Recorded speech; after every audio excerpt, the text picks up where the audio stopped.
الحمد لله وكفى وسلام على عباده الذين اصطفى أما بعد. بزرگان محترم، زکوٰۃ جو ہے اللہ کا بہت بڑا حکم ہے. قرآن میں آپ جہاں پر بھی دیکھیے اقیم الصلاۃ، نماز قائم کرو، اسی کے فوراً بعد اللہ نے کہا وآتوا الزکاۃ، زکوٰۃ ادا کرو. تو اس کی بہت ہی اہمیت ہے. میں ایک آیت آپ کے سامنے بیان کرتا ہوں جس میں اللہ تعالیٰ فرماتے ہیں جو لوگ جن کو اللہ نے مال اور دولت عطا کی اور وہ اس کی زکوٰۃ ادا نہیں کرتے تو اللہ تعالیٰ نے قرآن میں فرمایا فبشرہم بعذاب علیم، ان کو بشارت دے دو دردناک عذاب کی. اور پھر آگے اللہ نے فرمایا کہ آگ کے ذریعے سے ان کے پیشانیوں کو، ان کے پیٹھ کو داغا جائے گا، اور جس مال سے تم نے زکوٰۃ نہیں دیا اس مال کو کل قیامت کے دن توق بنا کر گلے میں ڈال دیا جائے گا. سمجھنے والوں کے لیے ایک آیت ایک حدیث کافی ہے. لہٰذا زکوٰۃ سے متعلق چند ضروری باتیں انشاءاللہ حضرات کے سامنے پیش کی جائے گی. مختصر سی باتیں ہیں. اس کے علاوہ جس کا جو مسئلہ ہے وہ خود جانتے ہیں، وہ انفرادی طور پر مل کر جو ہے اس سے متعلق مسائل معلوم کر سکتے ہیں. پہلی بات یہ ہے آج کے اعتبار سے زکوٰۃ کس آدمی پر فرض ہے. بہت ساروں پر فرض ہو چکی ہوتی ہے لیکن وہ یہ سمجھتے ہیں کہ میرے پر فرض نہیں ہے. زکوٰۃ کی فرضیت کے لیے سونا، چاندی یا کیش پیسہ رکھا ہوا ہے یا تجارت کرتا ہے. ہم نے حساب لگایا اگر کسی آدمی کے پاس 40,000 روپئے اس کے کھانے پینے کے علاوہ زائد موجود ہے، 40,000 روپئے چاندی کا حساب لگا کر 612 درہم بنتا ہے. اگر کسی کے پاس 40,000 روپئے موجود ہے تو پھر اس آدمی پر زکوٰۃ واجب ہو جاتی ہے. دوسری بات یہ ہے کہ اگر سونا ہے تو سونے کا حساب لگا لے، چاندی ہے تو چاندی کا حساب لگا لے، تھوڑا سونا تھوڑا چاندی ہے تو ملا کر حساب لگا لے، یا تھوڑا سونا تھوڑا چاندی اور تھوڑا پیسہ رکھا ہوا ہے تو یہ پورا ملا کر حساب لگا لے. اسی طرح جو لوگ دکان کر چلاتے ہیں، چاہے راشن کا ہو، کپڑے کا ہو، کوئی بھی دکان چلاتے ہیں تو وہ دکان میں آپ نے کتنا سرمایہ لگایا؟ آپ نے 50,000 کا لگایا ہے تو 40,000 تو آ گئے تو آپ پر زکوٰۃ فرض ہوئی. لہٰذا دکان میں کتنا مال آپ اپنے پیسوں سے ڈالے ہیں، آپ مارکیٹ کے حساب سے اس کا حساب لگا کر زکوٰۃ ادا کریں. اور زکوٰۃ 1,00,000 روپے پر 2,500 روپے. مثال کے طور پر کسی کے پاس 1,000 روپے ہے، 1,000 روپے پر 25 روپے، 1,00,000 پر 2,500 روپے. تو اس حساب سے حساب لگا لیں. دوسری بات یہ ہے کہ زکوٰۃ دیتے وقت نیت بہت زیادہ ضروری ہے. آپ نے زکوٰۃ دے دیا، سامنے والے کو بعد میں آپ نیت کریں کہ جو میں نے اس صاحب کو دیا تھا وہ میں زکوٰۃ میں جمع ہوں. نہیں، دو چیزیں ہیں. نیت ضروری ہے. نیت کا مطلب یہ ہے کہ جب ہم دے رہے ہیں تو اس وقت بھی نیت کر سکتے ہیں، یا یہ کہ میں نے زکوٰۃ کی نیت کر کے کچھ پیسے اٹھا کے الگ رکھ دیا اور وہاں سے اٹھا کے دے رہا ہوں. ٹھیک ہے، الگ کر دینے کے بعد دیتے وقت نیت ضروری نہیں ہے. اگر میں نے اس کو الگ کر کے رکھ دیا ہے تو یہی نیت کافی ہے. اگر میں نے الگ نہیں رکھا، جیب سے ایسے ہی دماغ میں حساب رکھا ہوں، اٹھا کے دے رہا ہوں، تو دیتے وقت نیت کرنا ضروری ہے کیونکہ زکوٰۃ بغیر نیت کے ادا نہیں ہوتی. دوسری بات یہ ہے زکوٰۃ سے متعلق بہت سارے لوگ سوال کرتے ہیں حضرت میرا خاص گھر ہے، خاص گاڑی ہے، ان پر کیا زکوٰۃ ہے؟ سنیں کہ اپنے خاص گھر پر، اپنی خاص سواری پر، اپنی خاص زمین پر، اور اسی طرح اپنے گھر کے گھریلو ضرورت کے جو سامان ہیں، فریج ہے، واشنگ مشین ہے، اور گھر کے اندر راشن بہت سارا رکھا ہوا ہے، جتنے گھر کے اندر ضرورت کے استعمال ہونے والی چیزیں ہیں ان پر کوئی زکوٰۃ نہیں ہے. زکوٰۃ کے لیے ایک بات یہ یاد رکھیں، بہت ساروں کے پاس زمین ہے، اب اس میں زکوٰۃ ہے یا نہیں ہے؟ دو باتیں ہیں. یا تو یہ زمین آپ کی اپنی خاص ہے، اپنے خاص کے لیے خریدے ہیں، یا یہ کہ آپ نے اس کو بیچنے کے لیے، پلٹانے کے لیے، فروخت کے لیے، تجارت کے لیے خریدا ہے. تو دو طرح کی زمینیں ہیں. اگر آپ اپنی خاص پراپرٹی بنا لیے ہیں، بیچنے کا ارادہ نہیں ہے تو وہ زکوٰۃ نہیں ہے۔ کون سی پراپرٹی پر زکوٰۃ ہے؟ جس پراپرٹی کو آپ بیچنے کی نیت سے خریدے ہیں تو اس پر زکوٰۃ ہے۔ ایک ایسی جگہ ہے کہ آپ کی نیت نہ بیچنے کی ہے نہ خریدنے کی ہے، بالکل ہے، تجارت کی پکی نیت ہے تو اس پر بھی زکوٰۃ نہیں۔ زکوٰۃ دینے کے لیے آپ کی پکی نیت ہو کہ یہ جو جگہ میں نے خریدا ہے، اس جگہ کو فروخت کے لیے خریدا ہے، بیچنے کے لیے خریدا ہے، تو پھر وہ تجارت کا مال بن جائے گا اور اس میں زکوٰۃ ادا کرنا پڑے گا۔ تو بہرحال یہ اس کا خیال رکھیں۔ اسی طرح بہت سارے لوگ جو ہے کار ہے، بس ہے، فلاں چیزیں کرائے پر دیے ہیں، تو بس پر کار پر سواریوں پر زکوٰۃ نہیں ہے، بلکہ یہ جو کار بس فلاں چیزیں ہیں جو ہم کرائے پر لگائے ہیں، اس کا جو کرایہ آتا ہے وہ کھا پی کر اگر ختم ہو جاتا ہے تو پھر اس پر کوئی زکوٰۃ نہیں۔ اگر ہم اس کو جمع کر رہے، جمع ہوتے ہوتے وہ 40,000 کے اوپر ہو چکا ہے تو پھر وہ 40 جتنے پیسے جمع ہو رہے اس پر زکوٰۃ ہے۔ سواریوں پر کار ہے، بس ہے جو ہم کرائے پر لگائے اس پر کوئی زکوٰۃ نہیں۔ اسی طرح بہت سارے لوگ ایسے ہیں جن کے گھر 2-4 گھر ہیں، وہ کرائے پر دیے ہیں، وہ پوچھتے ہیں کہ حضرت یہ میرے 4 گھر میں نے کرائے پہ دیے ہیں، اس پر کتنی زکوٰۃ ہے؟ گھروں پر بھی زکوٰۃ نہیں ہے جو میں نے کرائے پر دیا ہے، بلکہ ان کا گھروں کا جو کرایہ میرے پاس آتا ہے اگر وہ بھی ختم ہو جاتا ہے تو پھر اس پر بھی زکوٰۃ نہیں۔ اگر وہ اس میں بچت ہوتی ہے اور بچت ہوتے آج کے حساب سے 40,000 کے اوپر اگر اس کا یہ ہوتا ہے اور اس پر سال گزر گیا تو پھر ہمیں اس کی زکوٰۃ نکالنی چاہیے۔ لیکن اگر پورا معاملہ ختم ہو رہا ہے، بالکل پیسے نہیں بچ رہے ہیں، تو پھر وہ 100 گھر بھی ہو جائے تو پھر اس پر زکوٰۃ نہیں ہے۔ اسی طرح بہت سارے لوگ حج کو جانے کا ارادہ رکھتے ہیں اور حج کو جانے کے لیے 2-4 لاکھ روپے اٹھا کر رکھے ہیں۔ یاد رکھیے حج کے لیے اگر پیسہ اٹھا کر رکھے ہو تو اس پر بھی زکوٰۃ فرض ہے، دینا چاہیے۔ اور اسی طرح بہت سارے لوگ اپنی بیٹی کی شادی کے لیے پیسوں کو الگ اٹھا کر رکھتے ہیں اور اس کی زکوٰۃ نہیں نکالتے ہیں، اس پر بھی زکوٰۃ نکالنا چاہیے، اس لیے کہ زکوٰۃ اس لیے ہے کہ اس مال کی حفاظت ہوتی ہے۔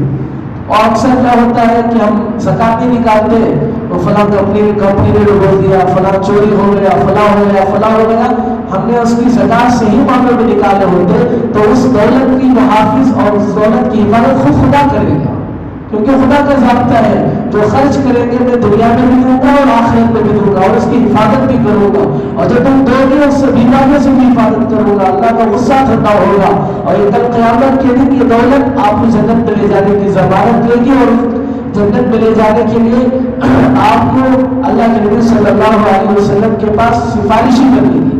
لہٰذا چاہے وہ پیسہ ہم حج کے لیے رکھے ہوں، چاہے وہ پیسہ ہم شادی وغیرہ کرنے کے لیے یا گھر بنانے کے لیے رکھے، ان تمام پیسوں پر بھی زکوٰۃ ادا کرنا چاہیے۔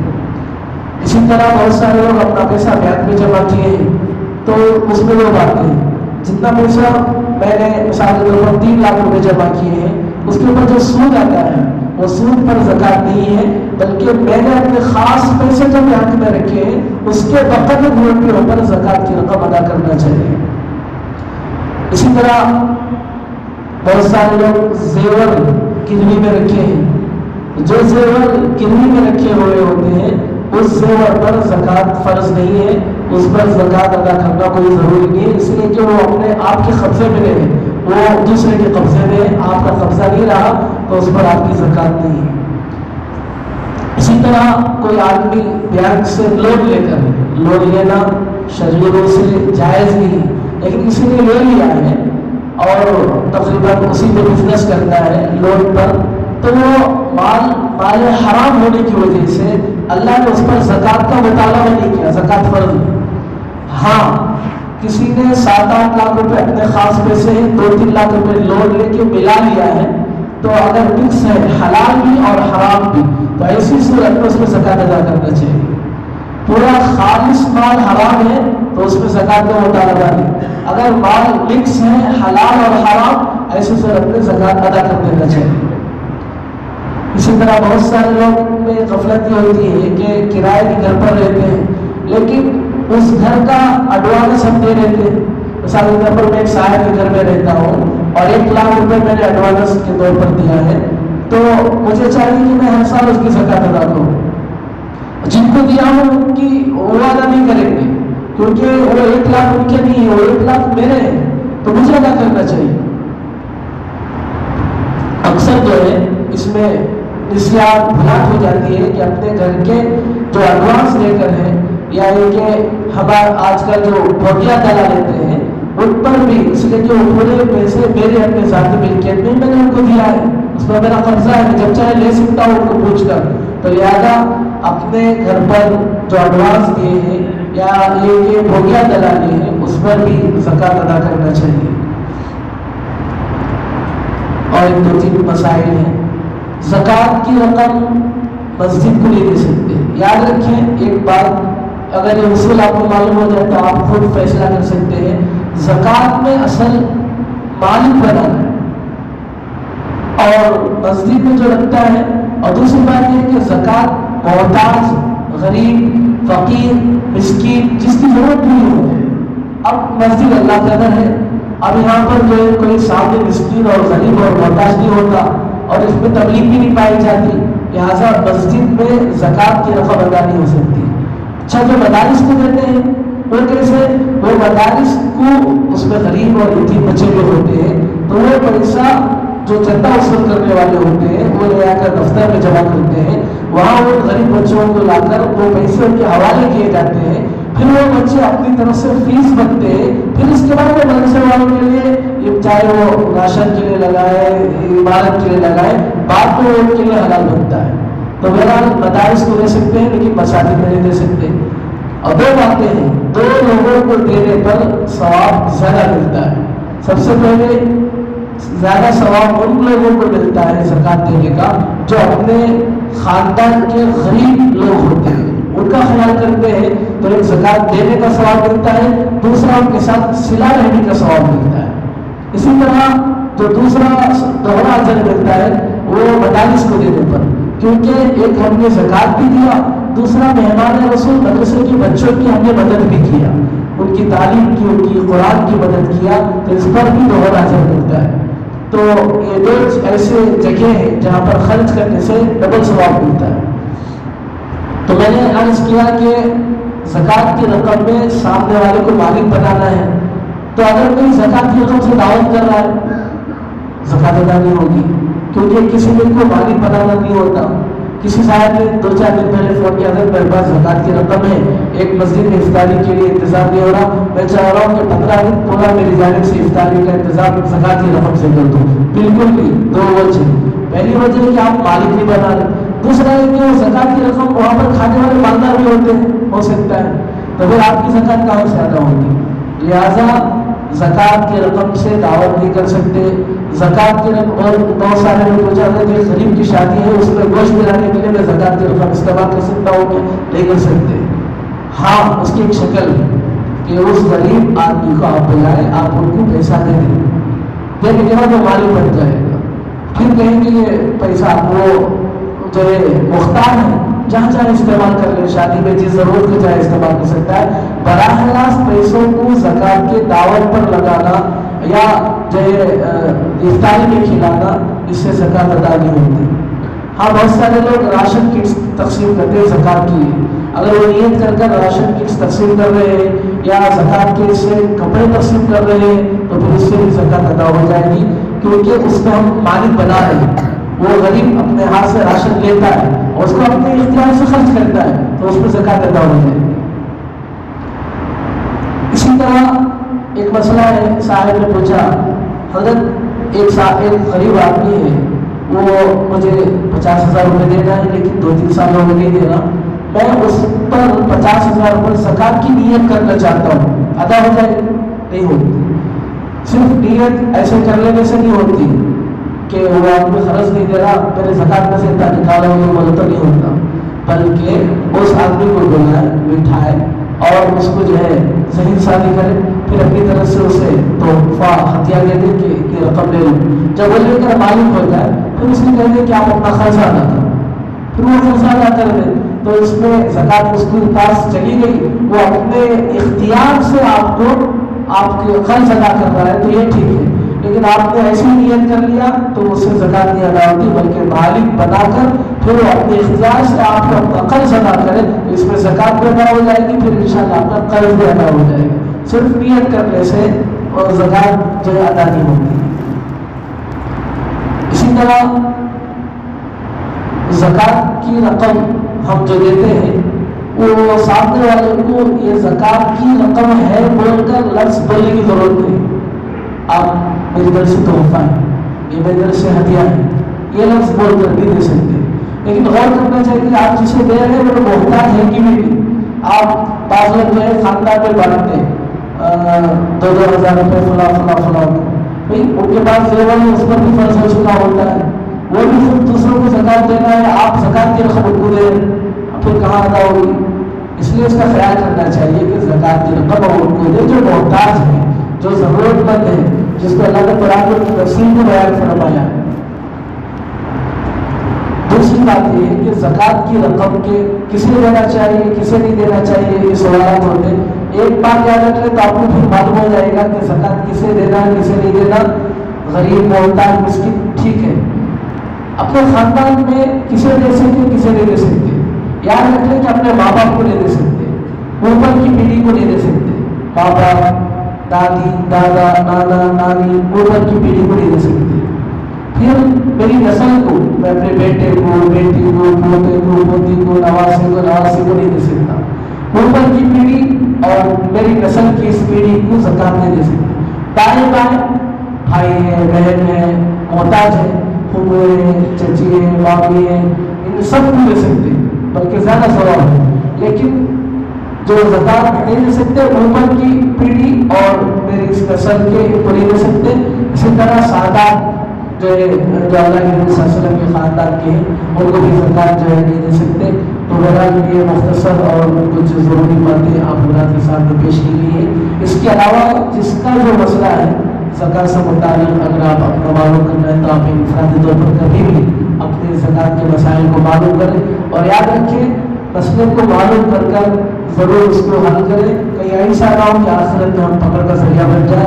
اور ایک بات نہیں کہ زکات اندازے سے نہ نکالیں، اتنا نکال دیا تو ادا ہو جاتا ہے، نہیں، زکات کو باقاعدہ حساب لگا کر ادا کرنا چاہیے، کیونکہ زیادہ نکل گیا کوئی بات نہیں، اللہ کا شکر ہے، اگر ہمارے اندازے میں کم ہو گیا اللہ کے پاس پکڑے جائیں گے، اس لیے حساب لگا کر نکالیں تو پھر انشاءاللہ اللہ تعالیٰ مال میں برکت بھی دیں گے، اللہ تعالیٰ بیماریوں سے حفاظت بھی کریں گے، اللہ آفتوں سے بلاؤں سے مصیبتوں سے حفاظت بھی کرے گا، اور آخرت کے مراحل میں آسانی بھی ہوگی۔